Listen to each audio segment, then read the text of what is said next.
summary of these latter chapters. So we've been looking at the life of Joseph, our patriarchic father, and last time we were together, we were looking in chapters 39 to 41, and really spending some time with his dream interpretations. When we get to chapter 42, where is he at this moment?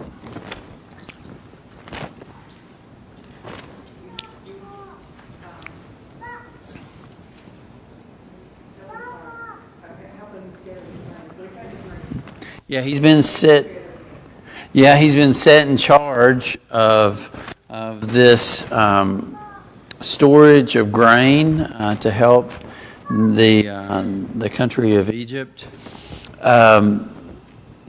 Now, at the beginning of this process, how many years are we looking at?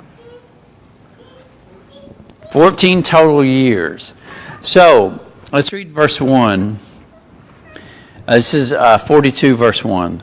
When Jacob learned that there was grain for sale in Egypt, he said to his sons, "Why do you look at one another?" Now, what can we know from that particular verse? We get a sense of time, don't we? At least how many years has it been since the end of chapter 41 to 42? We're looking at around 8 years at least, right? 7 to 8 years. Because we went through, if they're looking for grain, what does that tell us? We've been in a time of famine. Now, does he tell us exactly how long? No. But I can at least deduce that it's been about 7, 8, 9 years since Joseph was put into charge. I don't know how far into the famine Jacob had looked and said, we don't have any grain. Why are you looking at each other? Go to Egypt. It's kind of what he's saying. And verse 2, he tells them, "I've heard that there is grain for sale in Egypt. Go down and buy grain for us there, that we may live and not die." And so the problem has gotten severe enough that now there tends to be a threat of hunger, right? If he's talking about dying. So we've gotten into the situation a little bit here, so that he says, you need to go and get this taken care of. Now, verse 3 tells us how many of the brothers go. 10, right? Who's staying behind? Benjamin. I didn't do this math ahead of time. I'm not sure how old Benjamin is. It's not like he's a little boy at this point. We know that. How old is Joseph in chapter 41? He's 30 years old at that point. And now if we're there was 2 years that he got forgotten, right? So 32, and then you're at least 7 years beyond that. So how old is Joseph at this point? He's right around 40. Now, we can't know for sure, but he's 40 years old. He's getting up in my neighborhood, right? A little bit to go there. But so Benjamin, I knew this number. No, I don't. Anybody remember how old was Joseph when Benjamin was born? Was he 13?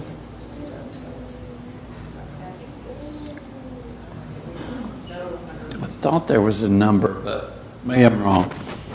We know he was how old when he was sold into slavery? 17 at that point. So he's been away from home now for around 23 years. He's lived longer away from his father than he lived in his father's home at this point. So the situation has gotten severe. severe enough that they're looking for grain all the way in Egypt. And that's a good distance from Canaan to Egypt. This is not like travel over to Food Lion. Oh, sweetheart, we're out of bread. I need a loaf of bread. Can you go get it? All right. Miss Charlene says that to Turner. Turner's like, okay, the store's not too far away. I'll just run down there and get some. What he's talking about is a much different process, isn't he? This kind of travel time would have been much different. And so these 10 brothers, they get what they need, and they travel from Canaan to Egypt.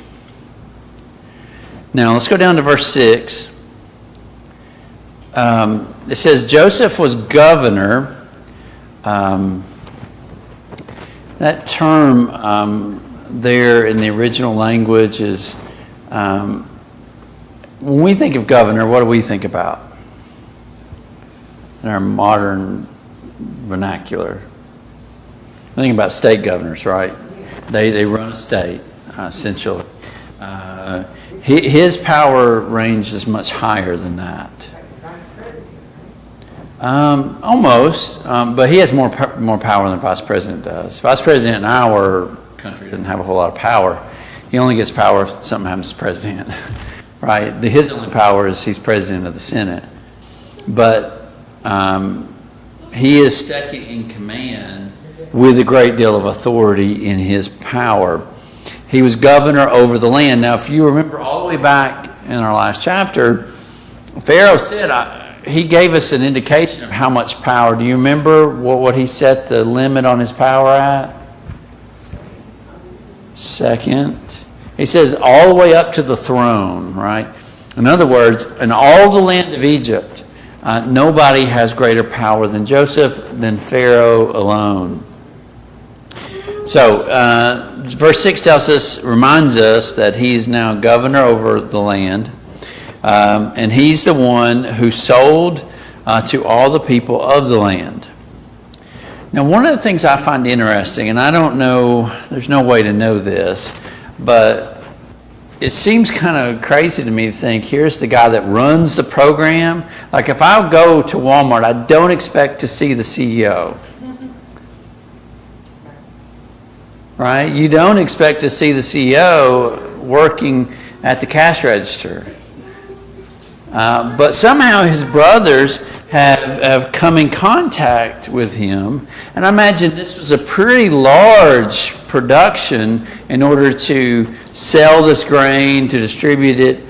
And yet they're able to meet him. To me, it's got to be a God providence thing here, that he would even come in contact.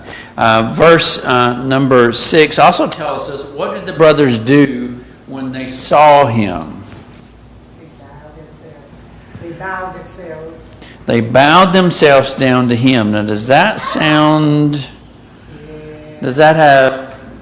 recall something back in your mind?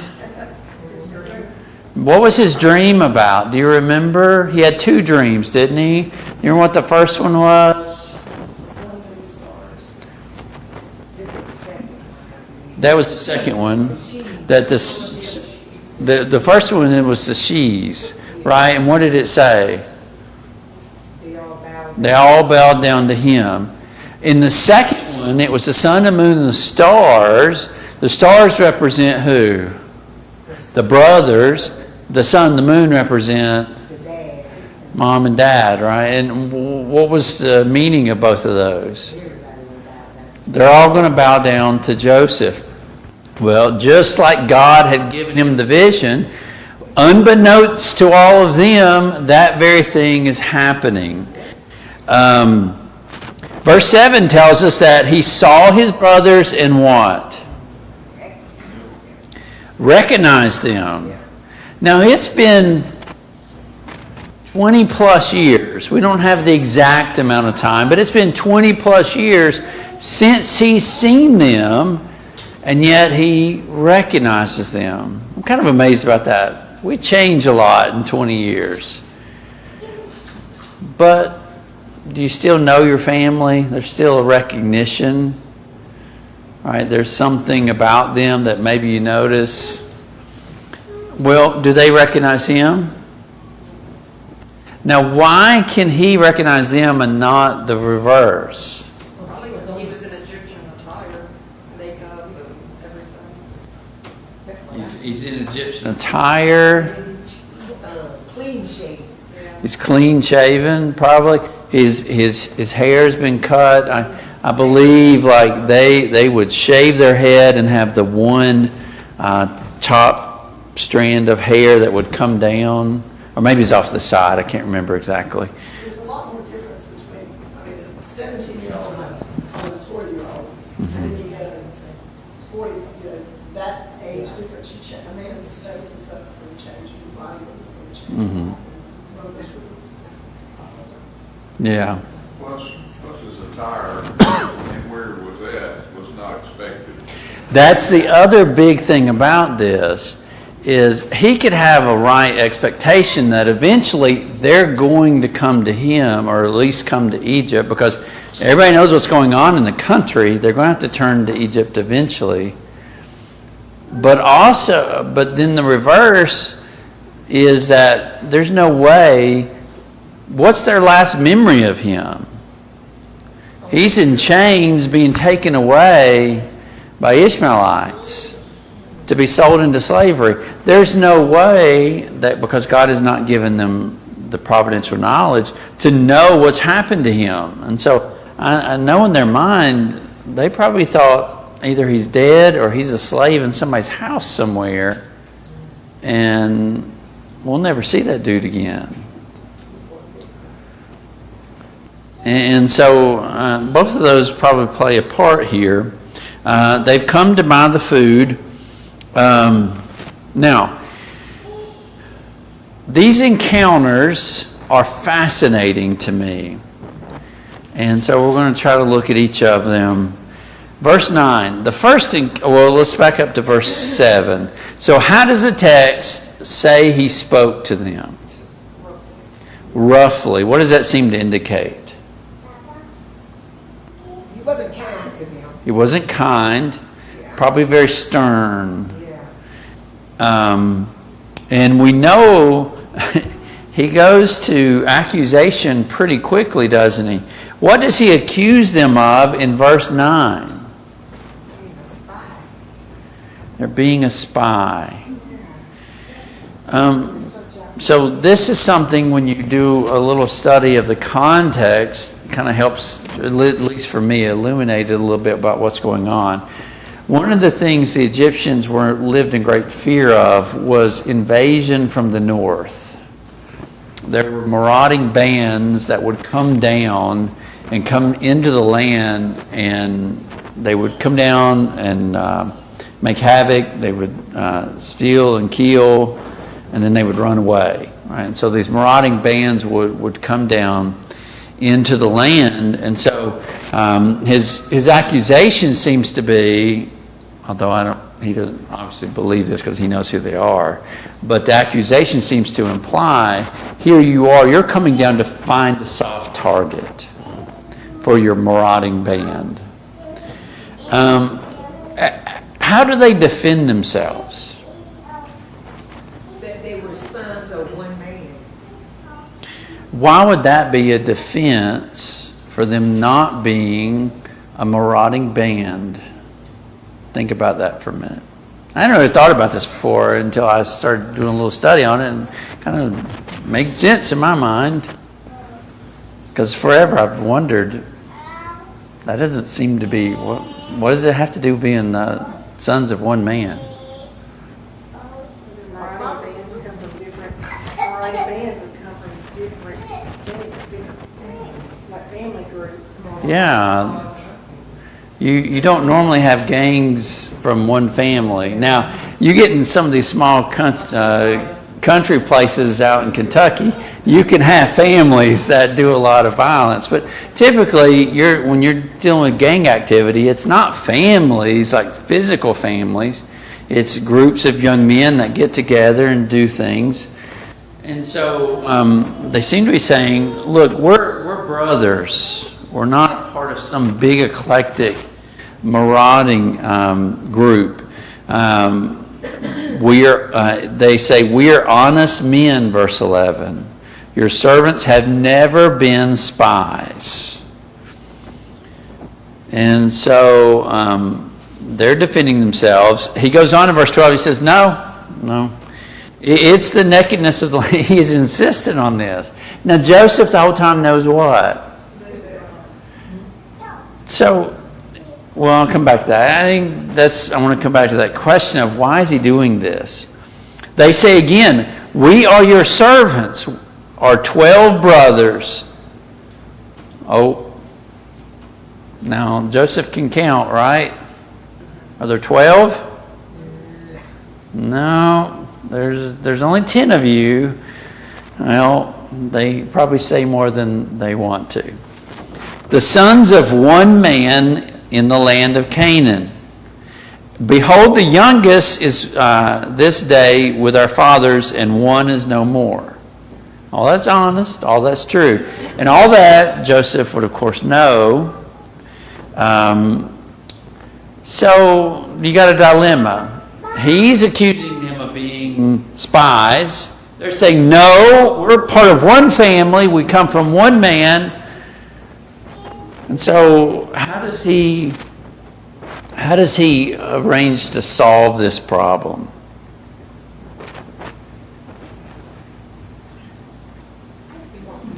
Well, he's learned a lot, because he didn't know until then. He didn't know his dad was still alive. He didn't know Benjamin was still alive. I mean, they couldn't- All he's got is his 10 brothers here. Telling Yeah. him a lot, so can you imagine the emotion he's under? Yeah. But And we see that emotion break out a couple of times as we go through. For information. So we'll come back to why in a minute. So let's hold for that just 1 second.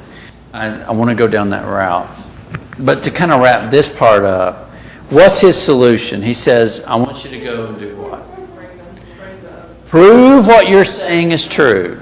You bring back this other brother that you say you have, and then that'll kind of prove, right? Although, I don't know, is it really going to prove it? But he says, you bring him back, and then that'll settle this matter. He even goes so far as to tell them what? That they are not to, look at verse 18. Do this, and you will live, for I fear God. If you are honest, let one of your brothers remain confined. So this is part of the bargain. I'm going to let you go. I'm going to let you go back, get your brother, take the grain back. But one of you has to stay behind. That's a pretty important question. And he'll confined in custody. And then verse 20. Bring your youngest brother to me, so your words will be verified. So when you do that, that'll verify that they're truthful, that they're being truthful, and the implication is I'll release the brother who stays behind. Let's see.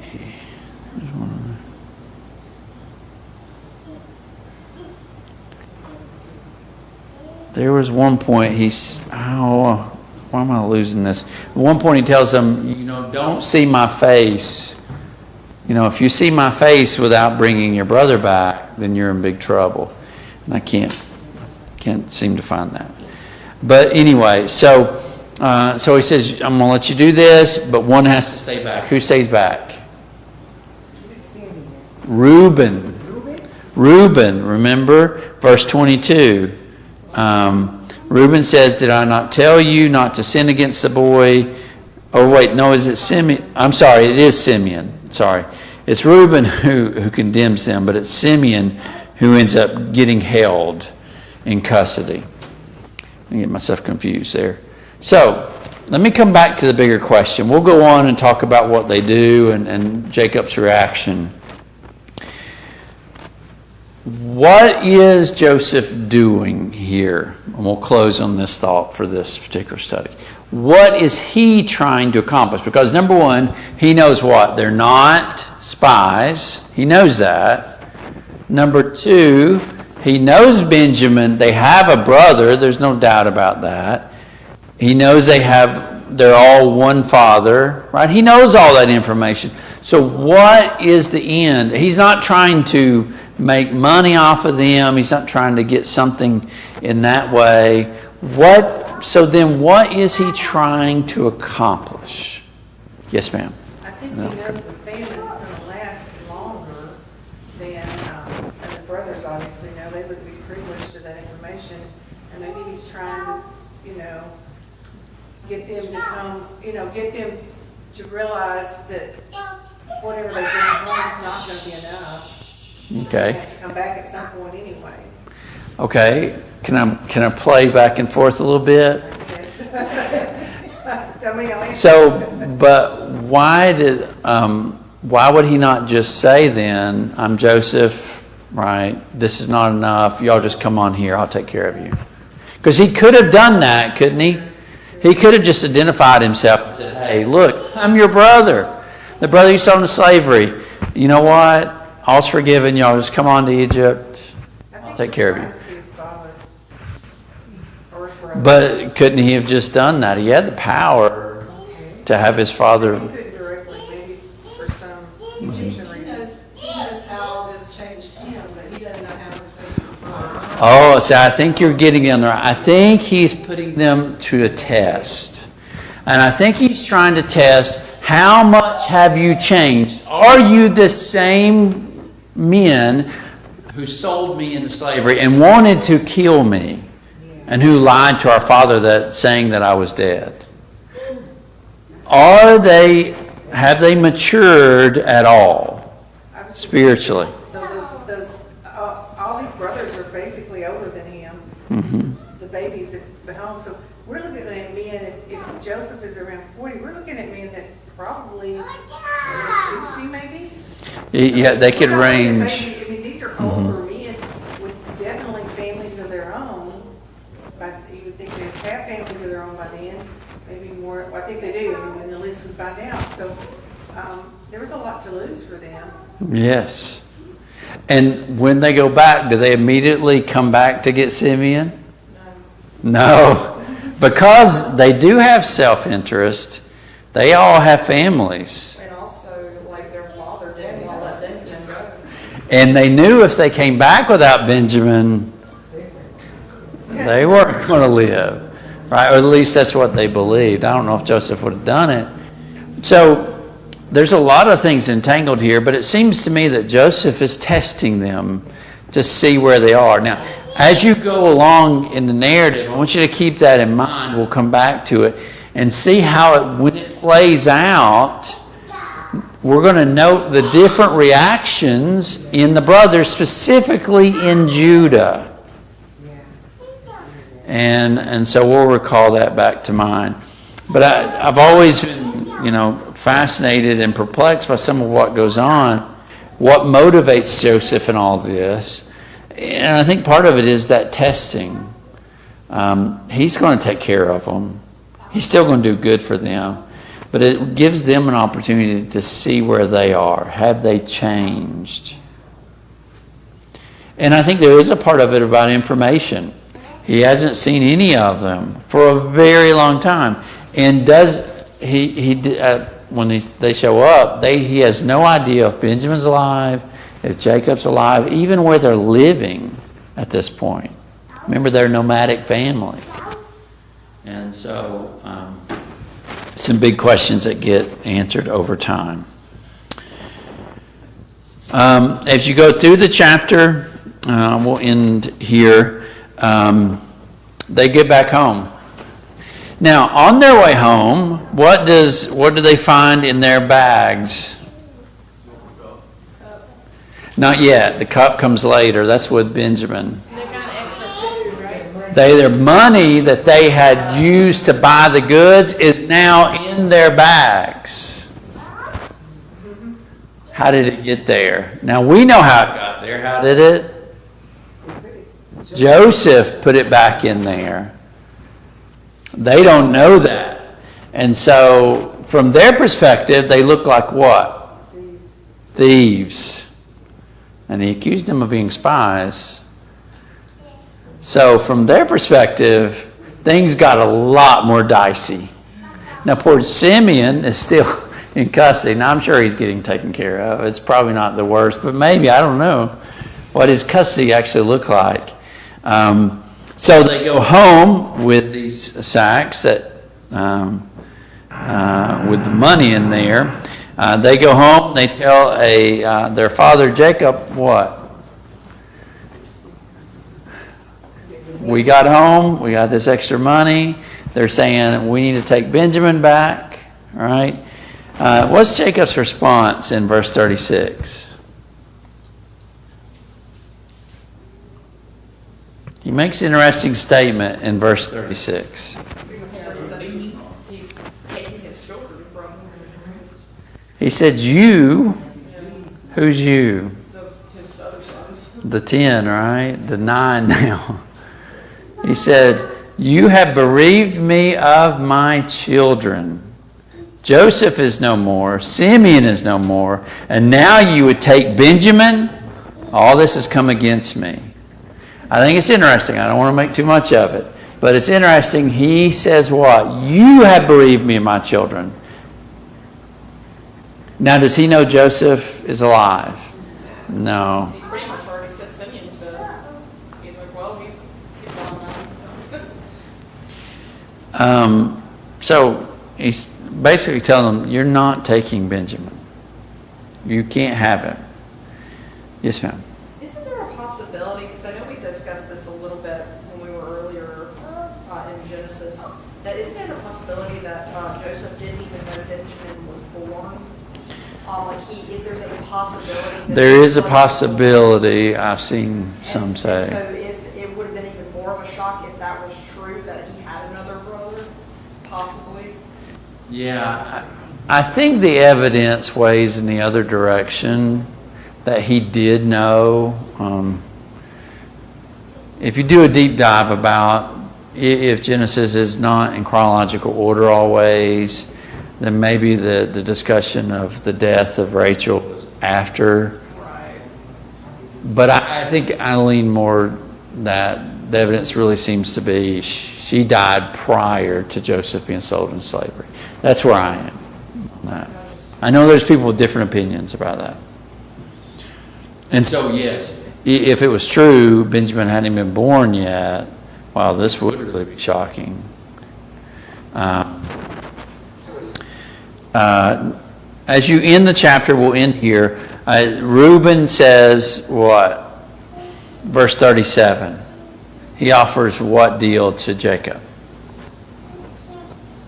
He can kill his sons if he doesn't come back with Benjamin. He puts down, the price of if I don't bring Benjamin back, you can take and kill my 2 sons. That's pretty hard language, isn't it? Does Jacob take him up on it? No. I don't think so. No. If you go to the next thing, they don't go right back.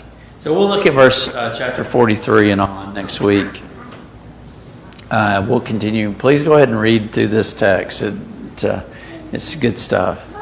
Any other questions, comments before we close? Thank y'all for being here.